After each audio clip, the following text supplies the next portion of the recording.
Suite géométrique, calculer un terme de rang n. Alors on va partir d'un exemple, donc on a une suite géométrique de premier terme 2 et de raison 3. Donc la notation ça va être U1 égale 2 et Q égale 3, et puis on va regarder ce qui se passe dans plusieurs termes, pour plusieurs termes. Donc on part de U1, c'est une suite géométrique, donc on multiplie par la raison par Q pour obtenir le terme d'après qui sera U2, donc 2 fois 3 ça nous donne 6, U2 égale 6. Et puis on procède de la même façon, U2 multiplié par Q, ça va nous donner U3, 6 fois 3, ça nous fait 18.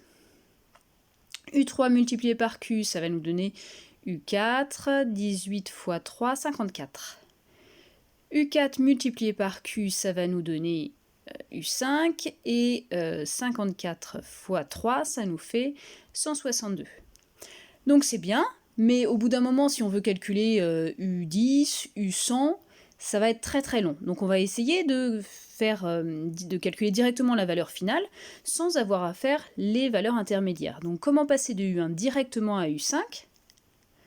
On va regarder ça. Donc on veut U5, et comment on fait pour partir de U1 ?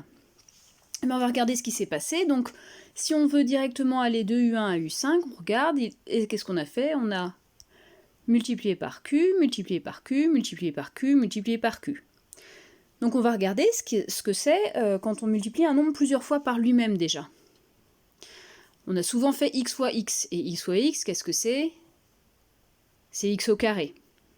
On peut regarder ce qui se passe quand c'est x fois x fois x. Cette fois-ci, c'est x au cube. En fait, la valeur qui est en indice en haut, la puissance, c'est le nombre de fois où on a multiplié le nombre par lui-même. Donc ici, si on regarde notre exemple, pour passer de U1 à U5, on multiplie par Q, par Q, par Q, par Q. Donc on a multiplié Q 4 fois par lui-même, c'est-à-dire on a multiplié par Q puissance 4. Donc si on veut une formule qui nous donne U5 en partant de U1, ça nous donne U5 égale U1 fois Q puissance 4. Le puissance 4, on est bien d'accord que le nombre qui a la puissance, c'est le nombre d'intervalles qu'on a entre 1, U1 et U5, c'est-à-dire l'écart qu'on a entre 1 et 5. Hein. Entre 1 et 5, il y a bien 4 d'écart. On va prendre l'exemple avec... on va faire le calcul avec notre exemple. Donc U5, c'est égal à 2 fois 3, puissance 4, et ça nous donne bien 162. On verra après comment calculer les puissances sur la calculatrice. On va généraliser, parce que c'est bien, on le sait pour U5, mais ce serait bien de le savoir pour n'importe lequel, et quand on veut savoir pour n'importe lequel, généralement, on met une formule avec un n. Donc UN, c'est égal à U1 fois la raison, puisqu'on est sur une suite géométrique, puissance l'écart qu'on a entre 1 et n. Comment on va noter ça, l'écart qu'on a entre 1 et n ? Eh bien, on va le noter n-1. Donc on va faire des exemples avec des valeurs. U25, c'est égal à U1 fois Q puissance, l'écart qu'on a entre 25 et 1, c'est-à-dire 24.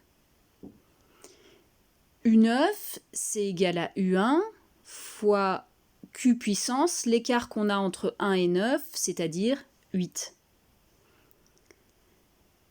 U17, c'est égal à U1 fois Q puissance, l'écart qu'on a entre 1 et 17, c'est-à-dire 16.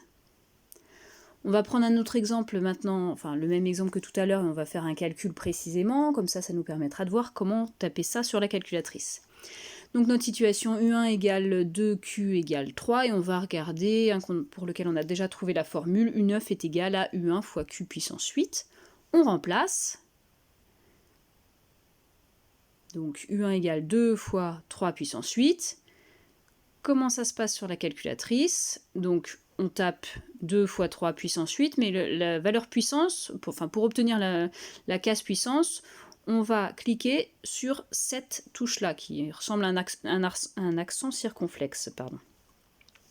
Et donc le résultat, c'est 13 122. Dans une vidéo juste après, je vous montre comment saisir ça sur la calculatrice du téléphone.